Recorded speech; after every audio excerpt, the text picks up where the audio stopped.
Hello दोस्तों, आज हम आपके लिए लेकर आए हैं राजेंद्र कुमार शास्त्री जी की लिखी हुई एक अनोखी प्रेम कहानी का 24वां भाग। अगर आपने इस कहानी के पहले के 23 भाग नहीं देखे, तो उनका लिंक मैंने इस वीडियो के डिस्क्रिप्शन बॉक्स में दे दिया है, आप वहां जाकर देख सकते हैं। तो चलिए आगे की कहानी शुरू करते हैं। रुद्र के पापा जल्दी से खड़े हुए और उसके बाद उन्होंने रूम का दरवाजा खोला। बाहर अब रिमझिम बारिश हो रही थी। हालांकि ठंड अब भी काफी ज्यादा थी, क्योंकि उत्तरी हवाएं बहुत तेज चल रही थी। कौन है? कौन आकर बोला यहाँ पर? अदिति के पापा ने गुस्से में तमतमाते हुए कहा। मुझे लग रहा है दोस्त, कोई तो है जिसने हमारे ऊपर नजर बनाई हुई है। हमें जल्दी से घर चलना चाहिए, कहीं कुछ गड़बड़ ना हो जाए, अदिति के पापा ने कहा। हाँ, तुम सही कह रहे हो, लेकिन ये हो कौन सकता है? तेरी मौत। इस बार उन्हें कंट्रोल रूम के पीछे बने टीन शेड के अंदर से आवाज आती हुई सुनाई दी। भानु, कोई तो है जो यहाँ मौजूद है, हमें देखना होगा। मुझे नहीं लगता हमें किसी के पीछे जाना चाहिए, हमें जल्दी से घर चलना चाहिए। यहाँ मुझे कुछ ठीक नहीं लग रहा है। अबे, तुम तो बड़े डरपोक निकले रे। तेरी लड़की ने मेरे लड़के की टांगे तोड़ दी, उसकी हालत खराब कर दी। तू इतना कायर और तेरी बेटी इतनी ब्रेव, कहीं किसी और की तो नहीं ना? उसने अदिति के पापा पर तंज कसते हुए कहा। ओए रुक, तुम्हें तो मैं बताता हूँ। अदिति के पापा का गुस्सा सातवें आसमान पर पहुंच गया। मैं अब इसे नहीं छोड़ूंगा, ये जो कोई भी है। चल सिवेश, जाकर देखते हैं, उसने अदिति के पिताजी से इतना कहा और उसके बाद वो रुद्र के पापा के साथ बाहर निकल आया। बाहर अब बारिश पूरी तरह से रुक चुकी थी, लेकिन हवा अब भी काफी तेज चल रही थी। फैक्ट्री के पास बने गोडाउनों के बाहर के बल्ब जल रहे थे। वो पीछे की तरफ जैसे ही पहुंचे तभी वहां की लाइट चली गई। ये कैसे हो गया? यहाँ तो इन्वर्टर है, फिर लाइट कैसे चली गई? रुद्र के पापा ने इतना कहा और इस दौरान ठंड के मारे उनके दांत किटकिट की आवाज कर रहे थे। उसने ही लाइट ऑफ की होगी, हमें अलर्ट रहना होगा। अब कहाँ मर गया वो? अभी तो पीछे ही था। रुद्र के पापा ने कहा। अबे, कहाँ हो तुम? सामने आओ, उन्होंने गुस्से में तमतमाते हुए कहा। इसके लिए तुम्हें मेहनत करनी होगी। इस बार दाहिनी तरफ से आवाज आई। वो झट से मुड़े तो अंधेरे में एक परछाई उन्हें दिखाई दी, जो दौड़कर गोडाउनों के पीछे की तरफ गई। वो दोनों उस तरफ गए थे कि तभी उनके ठीक पीछे बने एक गोडाउन का दरवाजा बजा। अदिति के पापा पीछे की तरफ मुड़े, उन्होंने टॉर्च से उस तरफ रोशनी मारी तो एक आदमी दौड़कर गोडाउन के अंदर जाता हुआ दिखाई दिया। मैं उस तरफ जा रहा हूँ सिवेश, तुम उस तरफ ढूंढो, सतर्क रहना। इतना बोलकर रुद्र के पापा दूसरी तरफ चले गए तो वहीं इधर अदिति के पापा उस गोडाउन के अंदर घुसे। कौन है? उन्होंने जोर से आवाज दी, लेकिन वहां उन्हें कोई नजर नहीं आया। गोडाउन काफी बड़ा और खाली था, इस वजह से उनकी आवाज गूंज उठी। उन्होंने टॉर्च की रोशनी इधर उधर मारी तो उन्हें कोई दिखाई नहीं दिया। उन्हें बड़ा ताज्जुब हो रहा था कि आखिर जो इंसान उस गोडाउन के अंदर घुसा था, वो भला अब अचानक से ही गायब कहाँ हो गया। वो मुड़कर बाहर जाने ही वाले थे कि तभी उन्हें अपने पीछे से किसी की सांसों की आवाज सुनाई दी, मानो उनके ठीक पीछे कोई हो। उन्हें अपने ठीक आगे कोई परछाई नजर आ रही थी। वो मुड़कर कुछ देर देख पाते तभी पीछे से किसी ने उनके सिर पर डंडे से वार किया। चोट इतनी जोर की थी कि वे सीधे फर्श पर जा गिरे। वो संभल पाते कि तभी उस आदमी ने अदिति के पापा पर लगातार कई सारे वार किए। मुझे छोड़ दो। नहीं रे, तुम्हें कैसे छोड़ दे? तुम तो उसके साथ आए हो ना, तो तुम्हें तो कैसे छोड़ सकते हैं? अचानक से एक नकाबपोश आदमी ने उनके सिर पर जोर से वार किया और वो वहीं पर धराशायी हो गए। मर गया क्या साला? दिक्कत हो जाएगी। तुम्हें मैंने बोला था ना, अब क्या करेंगे इसका? इसको तो ठिकाने लगाना पड़ेगा, उसने डरते हुए कहा। उसने झुककर अदिति के पापा को उठाया। वो कांप रहा था, क्योंकि वो रुद्र के पापा के लिए तो प्लान बना चुके थे कि उनकी डेथ को कैसे सुसाइडल दिखानी है, लेकिन अदिति के पापा के लिए उन्होंने कोई प्लान नहीं बनाया था। और यही वजह थी कि वो बुरी तरह से कांप रहा था। लेकिन तभी उसने उसकी नर्व्स टंटोली तो उसे पता चला वो जिंदा है। फिर उसने उसकी नाक के पास अपनी अंगुली को ये चेक करने के लिए लगाई कि क्या वो जिंदा है या नहीं। ये तो जिंदा है, बस बेहोश हुआ है। ठीक है, फिर जल्दी से हम इसे उठाते हैं और उसके बाद बाहर पटकते हैं, दूसरे आदमी ने कहा, जिसके बाद उन दोनों ने अदिति के पापा को उठाया और उसके बाद गोडाउन से बाहर पटक दिया। इधर दूसरी तरफ रुद्र के पापा को जैसे ही अदिति के पापा के चीखने की आवाज सुनाई दी, वो पीछे की तरफ मुड़कर दौड़े, तो जैसे ही गोडाउन की तरफ आने लगे, उनके पैरों पर किसी ने जोर से छड़ी से वार किया, जिसके बाद वो जोर से चीखे। वो जमीन पर गिरने ही वाले थे कि तभी सामने से एक आदमी ने उन्हें पकड़ लिया। अले अले, लगी तो नहीं ना? उसने तुरंत उनका मुंह दबा लिया। वो अपने आप को छुड़ाने की भरपूर कोशिश करने लगे, लेकिन वो खुद को छुड़ा नहीं पाए। वे कुछ ही देर में उन्हें गोडाउन के अंदर ले गए। तब तक लाइट्स ऑन हो चुकी थी। उन्होंने खुद को छुड़ाने के लिए कोशिश की। इस दौरान वो अपनी पूरी ताकत लगा रहे थे। वो जानना चाहते थे कि जिन चारों लोगों ने उन्हें टाइटली पकड़ रखा है वो भला है कौन, क्योंकि उन्होंने अपने चेहरों पर नकाब बांध रखे थे। वो लड़ना चाहते थे कि तभी उन्हें आवाज सुनाई दी, अरे ऐसे मत हिलो मेरी जान, इतनी तड़प किस बात की है? अभी तुम्हारी सारी तड़प दूर कर दूंगी मैं। उनके सामने कोई और नहीं बल्कि नयनतारा थी। उनके ठीक पीछे माया भी वहां पहुंच गई थी। क्या हुआ? बुरा लग रहा है? तुम्हें क्या लगा था कि तुम मुझे वार्निंग दोगे और उसके बाद अगले दिन पुलिस को सौंप दोगे? तुम जैसे इमोशनल फुल लोगों को पता है सबसे बड़ी प्रॉब्लम क्या होती है। तुम लोगों को हर इंसान की अच्छाई ही दिखती है। तुम्हें क्या लगा था तुम्हें पीछे से आ जाने के बाद मैं यूं ही घर पर हाथ धरी बैठी रहूंगी? नहीं, बिल्कुल नहीं। मैं तुम्हें मार दूंगी। नयनतारा ने अपने दांतों को पीसते हुए कहा और वो रुद्र के पापा की तरफ बढ़ी। रुद्र के पापा की आंखों में गुस्से के मारे लाल हो चुकी थी। उनका मन कर रहा था वो उसका गला घोंट दे, लेकिन उनमें अब इतनी हिम्मत नहीं थी कि वो उन तीनों से खुद को छुड़ा सके। मत कोशिश करो मेरी जान, आज तुम पक्का मरोगे। वैसे भी मैं तुम्हें मेरी जान क्यों बोल रही हूँ? मेरी असली जान तो ये है, उसने अपने हाथ का इशारा करते हुए कहा। तभी उसके सामने विराज का पिता आया और उसके ठीक पीछे माया। वो जोर-जोर से ताली बजाकर हंसते हुए बोली, तो तैयार हो जाओ फिर सुसाइड करने के लिए। नयनतारा ने अपनी देवर से रुद्र के पापा के मुंह से हाथ दूर हटाने का इशारा करते हुए कहा, जिसके बाद वो गुस्से में जोर से बोले, तुम्हें भगवान कभी माफ नहीं करेगा नयनतारा, कभी नहीं। भगवान? अरे भगवान भगवान कुछ नहीं होता है, सब बकवास होती है। इस दुनिया में अगर सबसे बड़ा भगवान है तो वो है पैसा। जिसके पास पैसा हो वो सबसे बड़ा भगवान, और अब ये पैसा ही मुझे चाहिए। इसके लिए मैं किसी की भी जान ले सकती हूँ। चलो सुसाइड नोट लिखो। उसने गुस्से में रुद्र के पापा का मुंह पकड़ते हुए कहा और नोटबुक थमाने लगी। मैं कोई सुसाइड नोट नहीं लिखूंगा। तुम्हें क्या लगा कि तुम मेरी मौत को सुसाइड करार दे दोगी? हरगिज नहीं। रुद्र के पिता ने गुस्से में फुफकारते हुए कहा, अच्छा तो तुम सुसाइड नोट नहीं लिखोगे? मरोगे तो तुम वैसे ही भी, लेकिन अगर तुमने सुसाइड नोट लिख दिया तो हम तुम्हारे बेटे रुद्र को जिंदा छोड़ देंगे, वरना हम ना तुम्हें छोड़ेंगे ना उसे। नयनतारा ने क्रोधित होकर उनके मुंह को पकड़ते हुए कहा, तुम्हें मेरा बेटा रुद्र कभी माफ नहीं करेगा। तुम उसे भोला समझती हो ना? एक दिन देखना वो तुमसे ऐसा बदला लेगा कि तुम्हारी शाद उससे याद रखेगी। नयनतारा, मेरा बेटा वो शेर बनेगा जिसकी एक दहाड़ से तुम लोगों की हालत खराब हो जाएगी। तुम बहुत गलत कर रही हो मेरे साथ, इसका बदला लेगा मेरा बेटा, देखना, उन्होंने रोते हुए कहा। देख, भाषण ना कर, रुद्र को जिंदा रखने की कीमत है ये। तुम भी अच्छे से जानते हो, तुम्हारे मरने के बाद तुम्हारी आधी जायदाद मेरी होगी, आधी तेरे बेटे की। उस आधी जायदाद को भी मैं नहीं छोड़ूंगी, लेकिन वो बात की बात है। तुम्हारे मरने से मुझे आधी जायदाद मिलेगी। मैं कुछ सालों तक तो इसी से ही सेटिस्फाई हो जाऊंगी, लेकिन इसके लिए तुम्हें मरना होगा ना। चल जल्दी से सुसाइड नोट लिख। उसने इतना कहा और उसके बाद रुद्र के पापा के हाथ में नोटबुक थमा दी। उसने एक पेन भी उनको दे दिया। इधर जहाँ वो उनके हिसाब से सुसाइड नोट लिखने को मजबूर थे, तो वहीं दूसरी तरफ अदिति के पापा को होश आ चुका था, लेकिन उनमें अब उतनी हिम्मत नहीं बची थी कि वे खड़े होकर उनसे लड़ सके। वो गोडाउन के दरवाजे के पास पड़े पड़े ही आंखें खोलकर सामने हो रही पूरी घटना को देख रहे थे।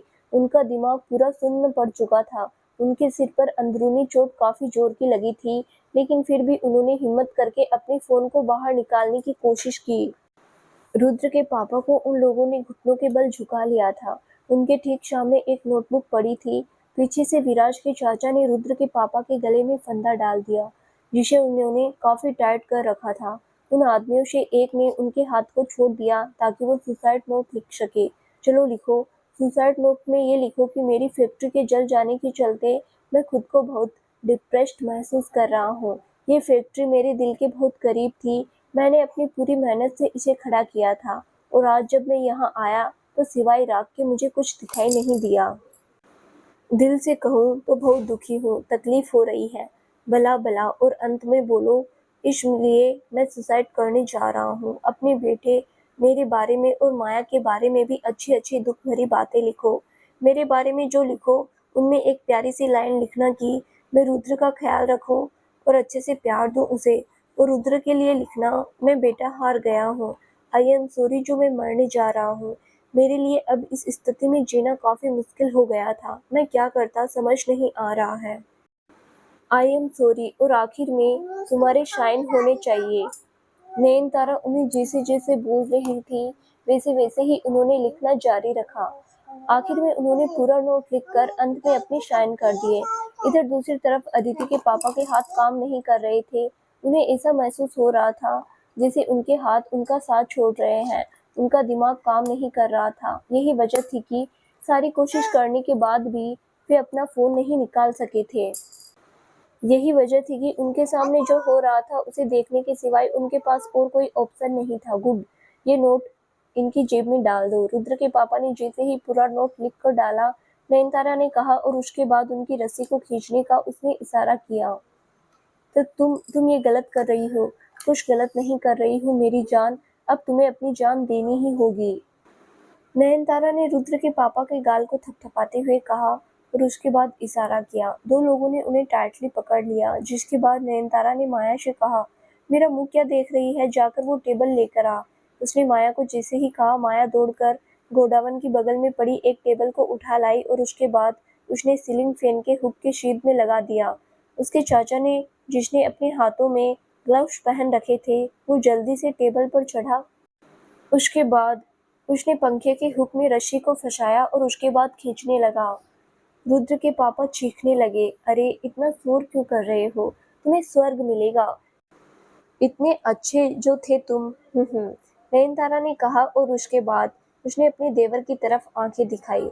उसने तुरंत जोर से खींचना शुरू कर दिया। उन आदमियों में से एक ने उसके मुंह को दबा लिया तो वहीं नयनतारा के पति ने उनके पैरों को टाइटली पकड़ लिया ताकि वो पैरों को हिला ना सके।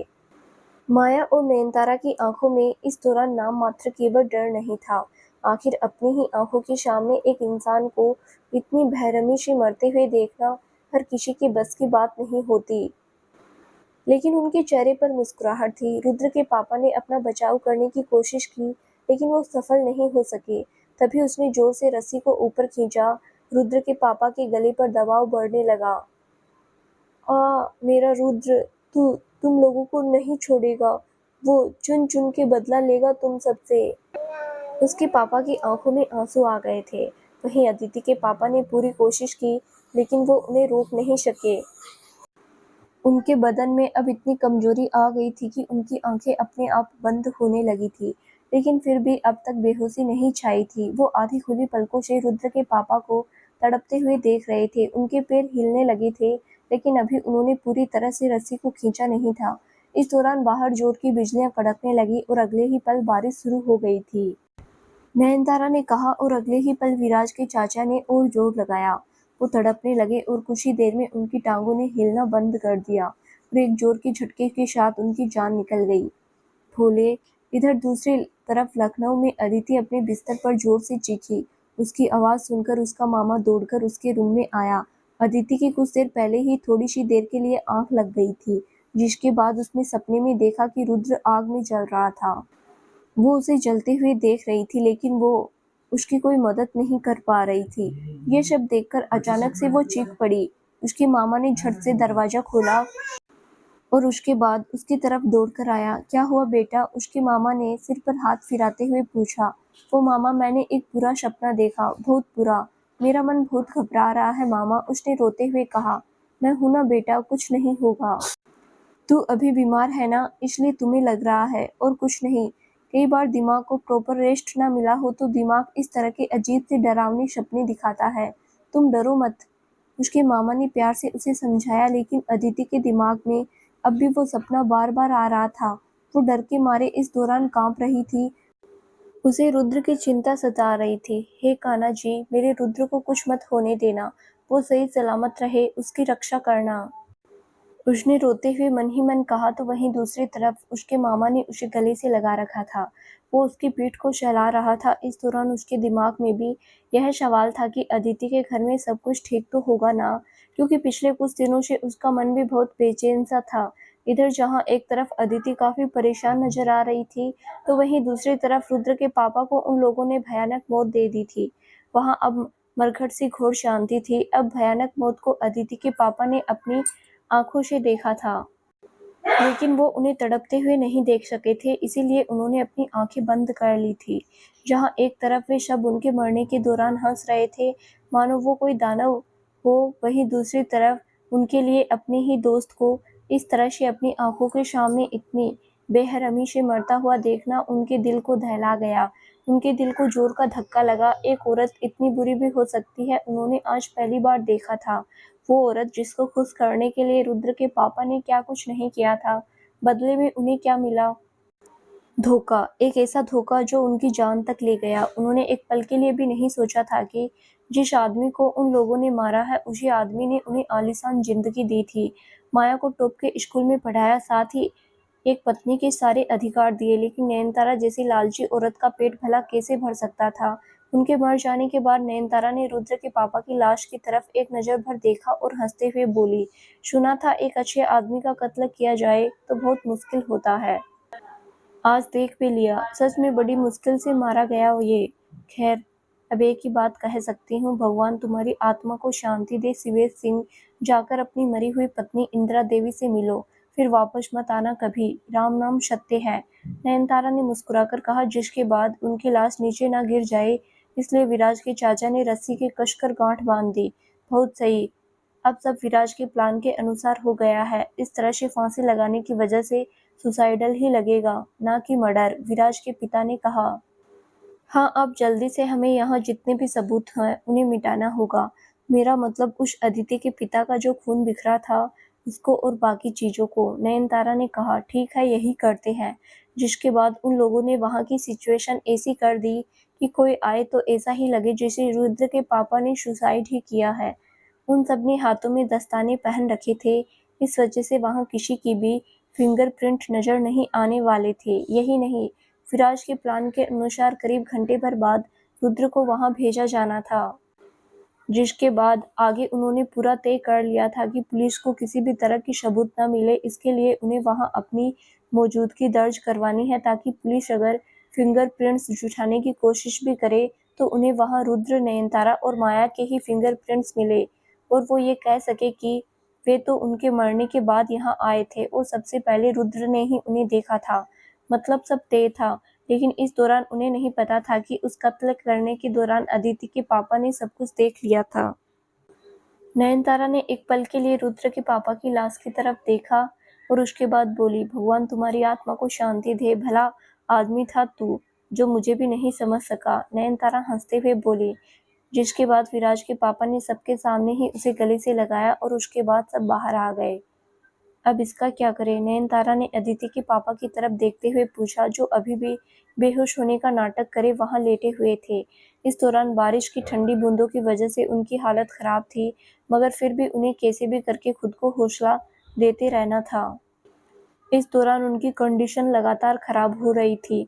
नयनतारा ने फिर से पूछा, बताओ तो, इसे इसके घर के पास वाले रास्ते पर गेहूं के खेत में पटक देते हैं। लगेगा किसी ने इसको मारा होगा, लेकिन किसने, इसका कोई पता नहीं चलने वाला है। हाँ पर, अरे परवर कुछ नहीं, जल्दी करो, बारिश हो रही है, हमें कुछ करना होगा। अगर दिक्कत हुई तो विराज से बात कर लेंगे, विराज के पिता ने कहा, जिसके बाद सबने दौड़कर अदिति के पापा को उठाया और उसके बाद वो बारिश में वहां से चल पड़े। तो वहीं दूसरी तरफ नयनतारा और माया दोनों ही छाता लेकर घर की तरफ निकल गई। प्लान के अनुसार अब उन्हें वहां जाने के करीब 1 घंटे बाद उन्हें रुद्र को यह कहते हुए जगाना था कि उसके पापा अब तक नहीं आए, ढूंढने में हमारी मदद करो। तो वहीं दूसरी तरफ विराज के पिता और बाकी के लोगों ने मिलकर अदिति के पापा को वहां से उठाया और उसके बाद उसी रास्ते पर पटक आए जहां से उनके फार्म हाउस की बाउंड्री शुरू होती है। इस दौरान काफी तेज बारिश हो रही थी। मौसम काफी भयानक रूप ले चुका था। रुद्र अपने घर में अपनी बिस्तर पर अब भी गहरी नींद में था। उसे कोई आइडिया नहीं था कि उसके पापा का नयनतारा और बाकी के लोगों ने कत्ल कर दिया है। तो वहीं दूसरी तरफ नयनतारा और माया ने घर पहुंचने के बाद अपने कपड़े बदले, क्योंकि उन्हें कुछ देर बाद रुद्र को ये बताना था कि उसके पापा अब तक नहीं आए हैं, पता नहीं कहाँ है। चलो जाकर देखते हैं। वो यही सब सोच रही थी, तभी उसके दिमाग में एक सवाल आया। उसने माया से कहा, माया, वो एक गड़बड़ रह गई है। कैसी गड़बड़? वो हम अदिति के पापा को वहां तो छोड़ देंगे, लेकिन जब उसको होश आएगा तो क्या वो पुलिस को ये नहीं बताएगा कि उन पर अचानक हमला हुआ था? फिर तो पुलिस पक्का जांच करेगी। हाँ मम्मी, अब क्या करेंगे? माया ने पूछा, जिसके बाद नयनतारा चुप सी हो गई।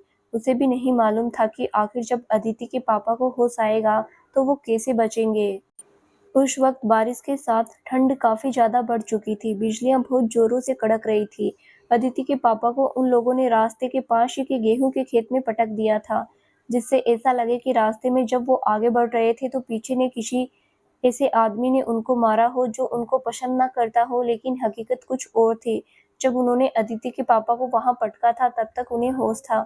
उन्हें अच्छे से पता था उनके सिर में भयंकर दर्द हो रहा था। यही नहीं, उनके हाथ-पैर सुन्न पड़ चुके थे। उस भयानक ठंड में उनकी हालत खराब हो रखी थी, लेकिन उन्हें एहसास नहीं हो रहा था कि उन्हें कितनी ठंड लग रही है। उन्हें वहां जल्दबाजी में पटकने के बाद वो लोग दबे पांव वापस आ गए और उसके बाद जल्दी ही बनारस के लिए निकल गए। विराज के प्लान के अनुसार वो लोग कुछ दिन बनारस में ही रहने वाले थे, स्पेशली उसके पापा। अगर मामला बढ़े तो भी उनका कुछ नहीं बिगड़ना था, क्योंकि वो रात में निकले थे। इस काम को करने में उन्हें सिर्फ 4 घंटे लगने थे। इस दौरान विराज के पिता ने रिसेप्शनिस्ट से लेकर हर किसी से बात की थी, ताकि वो उन लोगों को नोटिस में आ सके कि वो अपने बेटे की देखभाल करने के लिए वहीं पर ही था। यही वजह थी कि करीब आधे घंटे के अंदर वो लोग बनारस पहुंच चुके थे। उन लोगों ने उसके बाद कपड़े बदले और फिर बाकी के सब तो अपने अपने घर चले गए। विराज का पिता हॉस्पिटल आ गया। तब तक रात के 11 बजने को थे। कॉरिडोर में इतने लोग नहीं थे। यही वजह थी कि वो चुपके से जाकर बर्थ पर बैठ गया। विराज को दवाई दी गई थी, वो सोया नहीं था। उसने लगातार उनसे बात की थी, इस वजह से वो अपना काम आसानी से कर सके थे। हालांकि उन लोगों ने अदिति के पापा के बारे में कुछ नहीं बताया था कि उस वक्त अदिति के पापा वहां आ गए थे, लेकिन वो उस पल खुद को सिक्योर महसूस कर रहा था कि तभी उसका फोन बजा। उसने स्क्रीन पर देखा तो नयनतारा उसे कॉल कर रही थी। ये अब कॉल क्यों कर रही है? उसने बड़बड़ाते हुए कहा। उसके बाद वो कॉरिडोर से बाहर चला गया। बाहर लॉन में जाकर उसने नयनतारा का कॉल पिक किया। हेलो, बोलो। वो आपको एक बात बतानी थी। वो दरअसल उस पल हम हीट ऑफ द मोमेंट एक गलती कर बैठे थे। अब क्या होगा कुछ समझ नहीं आ रहा है मुझे तो। नयनतारा काफी परेशान नजर आ रही थी। कैसी गलती? वो दरअसल उसने अदिति के पापा को लेकर बताया कि अगर अदिति के पापा को होश आ जाता है तो उसके बाद तो वो पुलिस को कंफर्म यही बताएंगे कि हम लोग पहले रुद्र को मारना चाहते थे। उसके बाद गोडावन में वहाँ क्या हुआ इसके बारे में भी तो वो सब बता देंगे। वो ये सब बातें बताते बताते रोने लगी थी, क्योंकि वो जानती थी कि अगर अदिति के पापा को होश आ गया तो वो कंफर्म उन्हें सजा दिलवा कर ही रहेंगे। अब तो हम फंस जाएंगे। आप जाकर विराज से बात करो ना कि आखिर अब हम क्या करें। कुछ समझ नहीं आ रहा है जी। आखिर हम कैसे बचेंगे? उसने परेशान होते हुए कहा। क्या तुमने रुद्र को बता दिया है? मेरा मतलब उसे उसके पिता की तलाश करने के लिए भेजा? नहीं, मैंने अभी उसे कुछ नहीं बताया है। वो मैं बाद में बता दूंगी। मुझे अब उस बात की टेंशन हो रही है, आखिर अदिति के पापा का पंगा कैसे सेटल करेंगे। वो आप जाकर अभी विराज से बात करो, वही कुछ कर सकेगा। उसने परेशान होते हुए कहा। ठीक है, मैं उससे बात करता हूँ, तुम अभी धैर्य रखो। उसने ये कहते हुए कॉल कट कर दिया और उसके बाद उसने फोन जेब के अंदर डाला और विराज के रूम की तरफ चल पड़ा। कुछ देर पहले तक तो वो अपनी जीत का जश्न मना रहा था, लेकिन उसने उस पल ये तो कह दिया था, मगर वो भी जानता था कि आखिर वो कैसे विराज से इतनी बड़ी गलती के बारे में बात करेगा कि लोगों ने एक बार तो उन्हें बेहोश कर दिया, मगर अगर उनको होश आता है तो फिर आगे की क्या प्रतिक्रिया होगी। वो यही सोचता हुआ विराज के रूम में घुसा। उसे इस बात का डर लग रहा था कि आखिर वो विराज को उस वक्त किस मुंह से ये बताएगा कि उनसे एक गलती हो गई थी। हिट ऑफ द मोमेंट उन्होंने एक पल के लिए भी ये नहीं सोचा था कि जब अदिति के पिता को होश आएगा तो वो क्या करेंगे। फिर तो पुलिस जरूर उनका पीछा करेगी, क्योंकि अदिति के पापा को तो अच्छे से पता था कि ये कत्ल किसने किया है, क्योंकि उन्होंने नयनतारा के बारे में सब कुछ उन्हें बता दिया था। विराज के पिता के हिसाब से अदिति के पापा को ये नहीं पता कि रुद्र के पापा को असलियत में किसने मारा था, लेकिन हकीकत कुछ और थी। अदिति के पापा को सब पता था, उन्होंने उन सबको अच्छे से देख लिया था, वो एक-एक चेहरे को अच्छे से पहचान सकते थे। हालांकि कुछ भी हो, अब अदिति के पापा उन सबके लिए एक परेशानी का सबब बनने वाले हैं, ये वो उस वक्त की सोच रहा था। लेकिन उसने विराज से बात नहीं की थी, जबकि नयनतारा ने रास्ते में उन्हें कॉल करके सब बता दिया था कि उन लोगों ने एक गलती कर दी है। भले ही उस वक्त अदिति के पापा को बेहोश बेहोश हो गए थे, लेकिन रुद्र के पापा ने उसके बारे में सब बता दिया था। यही नहीं, जब विराज का पिता बाकी लोगों के साथ वहां पहुंचा था, तो उसने कंट्रोल रूम में रुद्र के पापा को उसे पूरी बात बताते हुए सुना था कि नयनतारा ने रुद्र को मारने की कोशिश की थी। यही नहीं, उसके बाद उसने भी घमंड में चूर होकर गलती से ये कह दिया था कि अब उसकी मौत होगी। भला क्या जरूरत थी ये सब बताने की? वो यही सब सोच रहा था। उसे पुलिस से ज्यादा अब डर अगर किसी का लग रहा था तो वो कोई और नहीं बल्कि विराज था। यही वजह थी कि वो उस वक्त ये प्रार्थना कर रहा था कि किसी तरह से अदिति का बाप मर जाए और किसी को कानो कान खबर ना लगे कि उसे उन लोगों ने मारा था। इस दौरान वो ये भी सोच रहा था कि आखिर अदिति के पापा वहाँ किस हाल में होगा। इधर जहाँ वो उसके मरने की दुआ कर रहा था, तो वहीं दूसरी तरफ अदिति का पापा अब भी खेत में पड़े थे। अब बारिश जोरों की होने लगी थी। ठंड की वजह से उनका पूरा बदन कांपने लगा था। ठंडी हवा के थपेड़े जैसे जैसे उनके बदन पर लगे थे, उनकी कंडीशन बहुत खराब होने लगी थी। उन्हें हाय बहुत मीरिया हो गया था और कुछ ही देर में बुरी तरह से कांपने के बाद वो वहीं पर बेहोश हो गए। वक्त बीत रहा था। सुबह के अब 3 बजने को थे। अदिति ने रुद्र के हाथ को अपने हाथ में ले रखा था और वो रोए जा रही थी।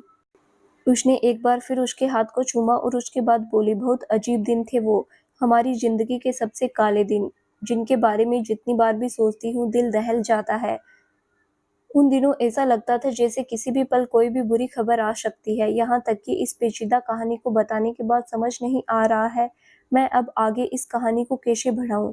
मेरा दिल भर आया है, मन कर रहा है आपको गले लगा लूं, लेकिन फिर भी जो दिल में टीस है वो कम नहीं हो रही है। क्या करूँ कुछ समझ नहीं आ रहा है, लेकिन फिर भी आगे तो बढ़ना होगा ना हमें इस कहानी के साथ।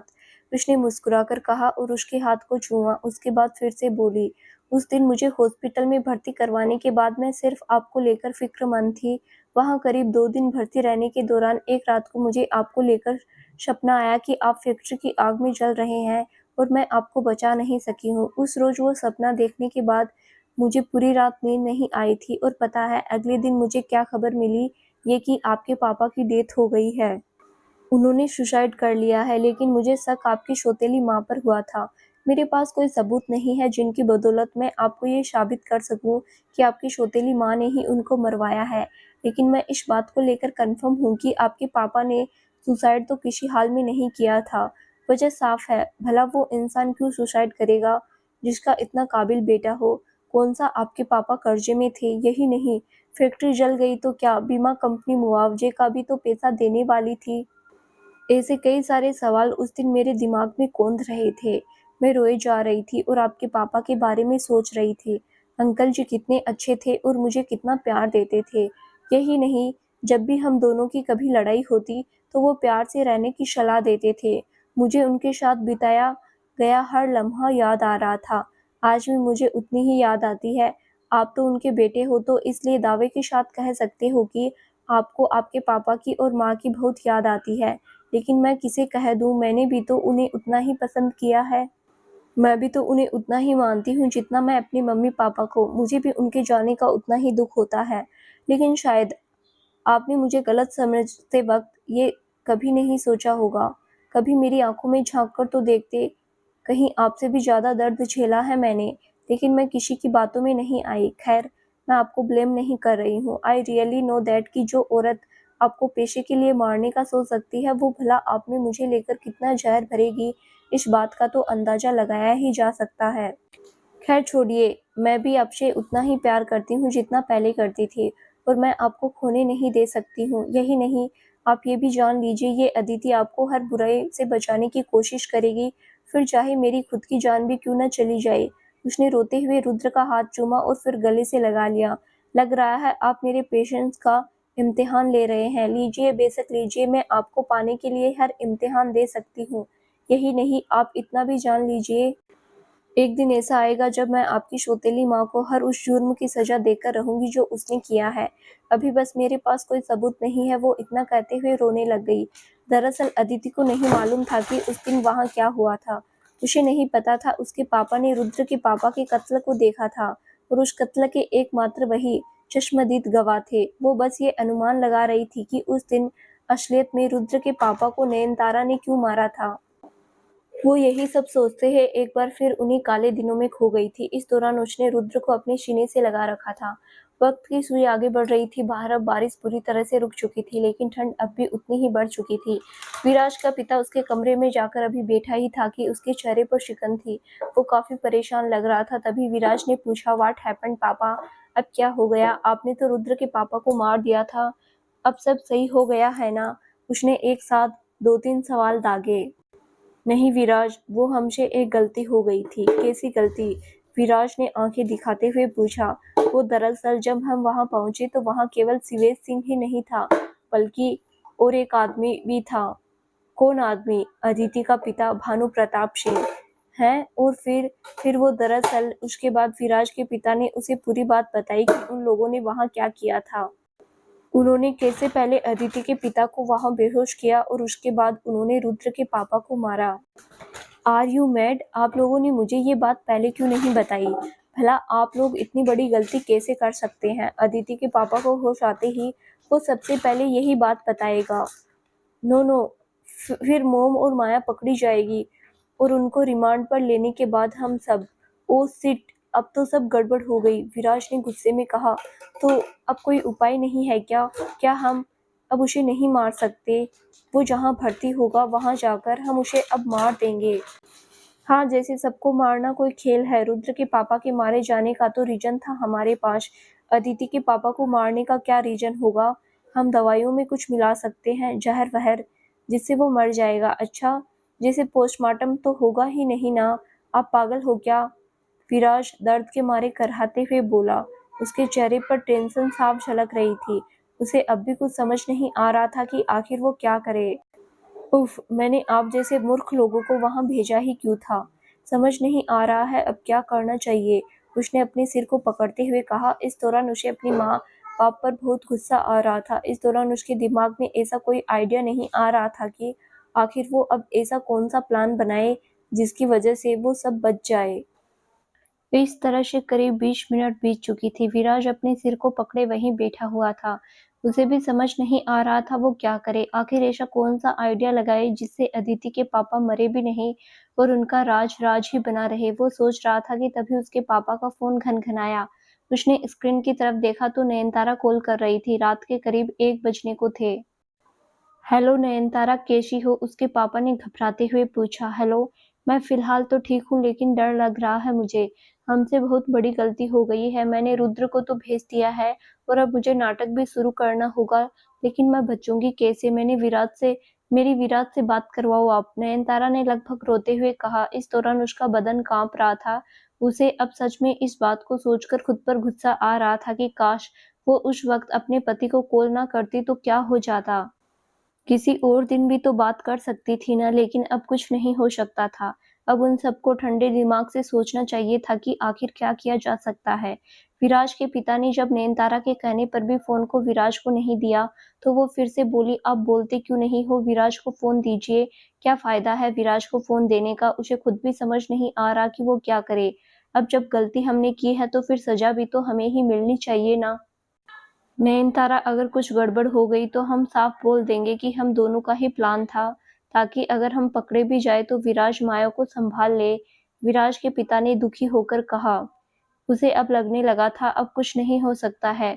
उनकी हार तय है। यही वजह थी कि अब उसके चेहरे पर निराशा के भाव साफ नजर आ रहे थे। ऐसी नौबत कभी नहीं आ पाएगी पापा, मुझे ठंडे दिमाग से सोचने दो। विराज ने अपने गुस्से को एक तरफ करके सोचना शुरू किया तो वहीं नयनतारा और विराज के पिता दोनों ही उस वक्त चुप थे। कुछ देर बाद विराज ने अपने पिता से फोन लिया और उसके बाद बोला, मोम, आपके पास कितने पैसे हैं? 5-10 लाख रुपए हैं क्या फिलहाल? हाँ, मिल जाएंगे। तुम पैसों को लेकर फिक्र मत करो, तुम तो बताओ क्या करना है। नयनतारा चहकते हुए बोली, क्योंकि उसे अब लग रहा था कि विराज उनकी प्रॉब्लम को सॉल्व कर देगा। ठीक है, कैसे भी करके आप मेरे पैसे मेरे अकाउंट में ट्रांसफर करवाओ, उसके बाद मैं देख लूँगा मुझे क्या करना है। तुम क्या करने वाले हो? विराज के पिता ने उससे पूछा। हमें उस डॉक्टर को खरीदना होगा जिस हॉस्पिटल में अदिति के पापा भर्ती हो गए। उसके बाद हम उसे पैरालाइज़ करवाने की दवा देने को बोलेंगे। पर क्या ऐसा पॉसिबल है? हाँ, बिल्कुल पॉसिबल है। वो ऑपरेशन का बहाना करके उसे इस तरह की दवाइयाँ लगातार दे सकते हैं जिससे उनकी बॉडी का पर्टिकुलर पार्ट पैरालाइज हो जाएगा। लाइक अगर उनके हाथ और उनकी टांग ने काम करना बंद कर दिया तो वो चाहकर भी कुछ नहीं बता सकेगा। फिराज ने शैतानी मुस्कुराहट मुस्कुराते हुए कहा, अरे वाह मेरे शेर, क्या प्लान है तुम्हारा? मगर क्या डॉक्टर ऐसा करने के लिए हामी भरेगा? बिल्कुल, भला क्यों नहीं भरेगा? पेशों के आगे तो बड़े-बड़े लोग बिक जाते हैं, तो ये तो फिर भी डॉक्टर है। अब आप तो बस ये पता लगाओ कि अदिति के पापा को कहाँ पर एडमिट करवाया जाएगा, बाकी मैं देख लूँगा, उसने मुस्कुराकर कहा।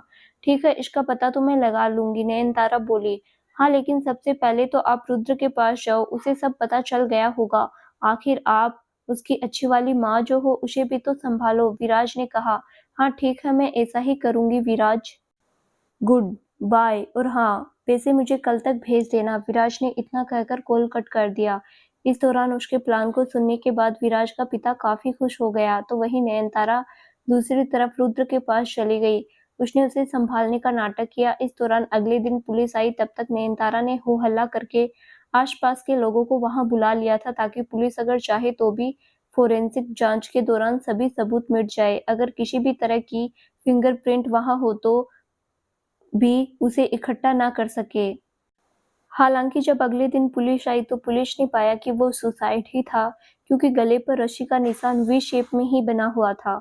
यही नहीं, उन्हें वहां सुसाइड नोट भी मिला, इसलिए उन्होंने डेड बॉडी का पोस्टमार्टम करवाकर बॉडी को रुद्र के घर वालों को सौंप दिया और मामले को बंद कर दिया। रुद्र पूरी तरह से टूट चुका था, तो वहीं दादी माँ की भी हालत खराब हो चुकी थी। इधर दूसरी तरफ रात को अदिति के घर वाले उसके पिता को पहले बनारस के अस्पताल में भर्ती करवाते हैं और उसके बाद उन्हें लखनऊ ट्रांसफर कर दिया जाता है। उसके घर वालों को भी सुबह तक पता चला था कि रुद्र के पापा ने सुसाइड कमिट कर लिया है। हालांकि अदिति के घर वालों को रुद्र के पापा की डेथ की वजह से काफी धक्का लगा, लेकिन उन्हें अदिति के पापा की काफी चिंता सता रही थी, जिन्हें बुरी तरह से घायल कर दिया गया था। उन्हें ये पता नहीं था कि उन पर कौन इतना जबरदस्त हमला कर सकता है। यही वजह थी कि उन्होंने पहले कोई पुलिस केस नहीं किया था, क्योंकि उनके पास इतना वक्त ही नहीं था। उन्हें पहले अस्पताल लेकर जाना था। बनारस से लखनऊ ले जाने के दौरान उनकी हालत और ज्यादा खराब हो चुकी थी। उन्हें होश नहीं आ रहा था। यही वजह थी कि उसके घर वाले भी इस दौरान काफी टेंशन से में थे, क्योंकि वो बेहोश हो चुके थे। उन्हें समझ नहीं आ रहा था वो उस पल क्या करे। हालांकि इस दौरान अदिति अब पूरी तरह से रिकवर हो चुकी थी, इसलिए उसे छुट्टी दे दी गई थी। उसकी कंडीशन खराब न हो जाए, इसलिए उसे लखनऊ में उसके मामा के घर छोड़ दिया गया, जहां उसे रुद्र की याद आती है। वो अपने मामा से अपने पापा से बात करने का बोलती है, लेकिन उसके मामा ने बात को ये कहकर टाल दिया कि उसे अभी फिलहाल रेस्ट की जरूरत है, इसलिए वो रेस्ट करे। कुछ दिनों में उसकी पूरी फैमिली उससे वहीं पर मिलने के लिए आ रही है। इस दौरान अदिति को बहुत बुरा लग रहा था, लेकिन वो अपने मामा की बात को टाल नहीं सकती थी। इस वजह से उसने कुछ दिन तक वहीं इंतजार करने के बारे में सोचती है। हालांकि वो बेहद बेचैन थी। अस्पताल में मरघट सी शांति थी। रूबल और रुद्र के घर का नौकर बाहर बैठे हुए थे। अदिति के इस दौरान आंखों में आंसू थे। रुद्र की हार्ट बीट्स पहले की जैसे ही ऊपर नीचे हो रही थी। अदिति ने उसके हाथ को अपने हाथ में ले रखा था और बोली, मुझे सब पता है। आखिर तब आप पर क्या बीती थी जब आपने अपने पापा को मरा हुआ गोडाउन में पाया था। मैं समझ सकती हूँ, लेकिन अब उन सब पर होने से बेहतर है कि हमें सच की तह तक जाना चाहिए। शायद आपको जरा सा भी पता नहीं है उस रात आपके घर में क्या हुआ था, लेकिन इसके बारे में मैं बता सकती हूँ। हालांकि आप ये जरूर जान लीजिए कि ये बस मेरा अनुमान है। मैंने जिस दिन आपकी फैक्ट्री जली थी, उस शाम को आपको बचाने से पहले आपकी सौतेली माँ को किसी के साथ कॉल पर बात करते हुए देखा था। उस दिन उसने किसी से कहा था कि आप फैक्ट्री की तरफ जा रहे हैं, मैंने भेज दिया है। यानी इस जुर्म में केवल आपकी सौतेली माँ ही नहीं है, उसके साथ माया और कई और लोग भी मिले हुए हैं और वो कौन है ये बड़ा सवाल है। खैर, अनुमान के हिसाब से हो सकता है कि जब मैंने आपको बचा लिया हो तो पीछे से आपके पापा को उनका सच पता चल गया होगा और फिर मैं भी वो ये सोच रहे होंगे कि उन्हें पुलिस के पास जाना चाहिए या फिर क्या करना चाहिए। वो अपसेट होंगे। इस दौरान उस रोज़ उन्होंने मेरे पापा को भी तो शायद इसीलिए बुलाया होगा कि अब आगे क्या किया जाना चाहिए। मेरे पापा के पास आने से पहले मैं भी आपके पापा का झगड़ा आपकी सौतेली माँ के साथ हुआ होगा और उसके बाद आपके पापा ने मेरे पापा को गोडाउन में बुलाया होगा ताकि वो इस टॉपिक पर बात कर सकें, जहाँ उन्होंने बातें की होगी और फिर मैं आगे कुछ नहीं कह सकती, मेरा मन भर आया है, लेकिन मुझे 100% शक है कि इन सब के पीछे आपकी सौतेली माँ का ही हाथ है। मेरे पापा को भी जख्मी करने के पीछे भी उनका ही हाथ हो सकता है, लेकिन मैं श्योर नहीं हूँ। यही नहीं, मुझे तो ये भी लगता है कि आपको भी सिज़ोफ्रेनिया का इतना भयानक दौरा पड़ा है, इसके पीछे उन्हीं दोनों का हाथ हो सकता है। खैर, मेरे पास कोई सबूत नहीं है, इस वजह से मैं प्रूव नहीं कर पा रही हूँ, लेकिन हाँ, मैं श्योर हूँ कि जो औरत जायदाद के लिए अपने सौतेले बेटे को मारने की कोशिश कर सकती है, उसे भला अपने पति को मारने में क्या आपत्ति है? ऊपर से आपके पापा के मरने के बाद, उनकी शादी के बाद, आपके पापा के द्वारा इकट्ठी की गई संपत्ति की आधी मालकिन तो वो वैसे ही बन जाने वाली थी और यही वजह थी कि मेबी उन्होंने उन्हें मार दिया होगा। खैर, ये सब सवाल मेरे दिमाग में तब शक की जगह लिए हुए थे, लेकिन मेरा शक यकीन में उस दिन बदल गया था। इस दौरान जब मुझे सच्चाई का पता चला तो मेरे पैरों तले ज़मीन ही निकल गई थी। आखिर अदिति को ऐसा कौन-सा सच पता चला था उस दिन और किसके थ्रू? अगर अदिति को सच में मालूम था कि रुद्र के पापा ने सुसाइड नहीं किया था, बल्कि इसके पीछे उसकी सौतेली माँ का ही हाथ हो सकता है, तो फिर उसने रुद्र को तब क्यों नहीं बताया? जानने के लिए इस कहानी का अगला भाग ज़रूर देखें, जो बहुत जल्द ही इस चैनल पर प्रसारित किया जाएगा। धन्यवाद।